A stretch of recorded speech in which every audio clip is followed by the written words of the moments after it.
pakiramdam na 50, ang mga nagiging leading lady mo pa ay mga pambabagyan? Wala sa akin yun eh. Wala sa akin yung numero. Importante yung feeling. Kung ano din pa rin yung feeling. Feeling 18 ka lang. Ako eh, mas bata pa yata.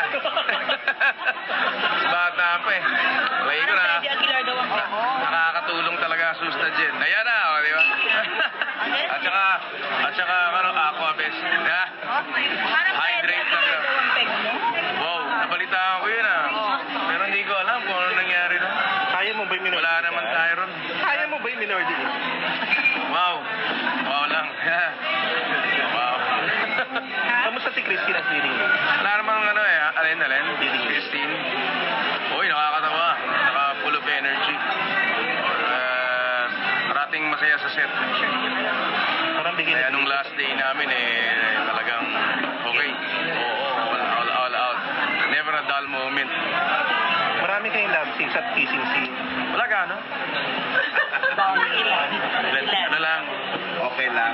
Smack dito. Wow! Pero sir, Wala. nag-usap pa ba kayo before the kissing scene? Na parang, Hindi. Parang may preparation. Gano'n. Parang ganun. Wala naman. Basta ito yung eksena. Okay. So, ganun lang. Siguro dahil trabaho lang. Ano masabi mo kay Christine? First time siya makasama. Oo, hindi, magaling siya. Para siya, sorry. Para siya si Vilma Santos. Talaga? Pang Miss X talaga pala. Para siyang, marami siyang mga katangian na parang nakikita ko sa mga, yung galing niya, ang Marte nakikita ko sa mga nakakasama ko lang. Oo, marami siyang malawak yung kanyang range. Sexy? Oh, yun pa. Oo, magaling. Magaling siyang, Magaling din sa salita. oo naman. Hindi. Parang bigay na bigay, no? Si Christine. Wala siyang keme sa'yo dito. Magaling siya, Marte talaga.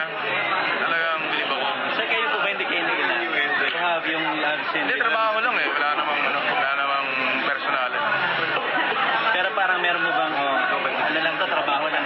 Kinausap niyo siya ng gano'n, parang Wala, hindi namin napag-usapan eh. Nung nag-vlog ng eksena. Basta, wala lang. Parang trabaho lang talaga eh. Wala namang hiyaan, gano'n.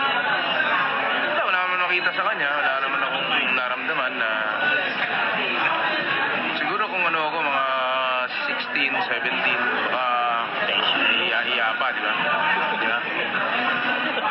Sabihin, wala ka nang hiya dahil Hindi ka na nahiyang pakita ang bukol mo, gano'n. May ganun daw dito. o yung kay Bila, kay kay Lorna, naalala ko yung kay Ismael Bernal. Wala ka mga artist. Wala naman akong mali siya eh. Di ba? Natural lang yung nangyayari sa akin eh. Di ba?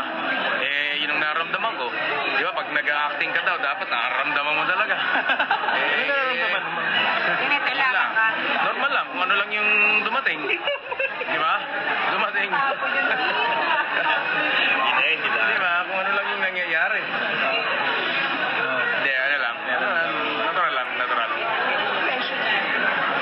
Yung kay Christine, siyempre, Nag-trunks ka nga dito. ha? Nag-trunks ka, di ba?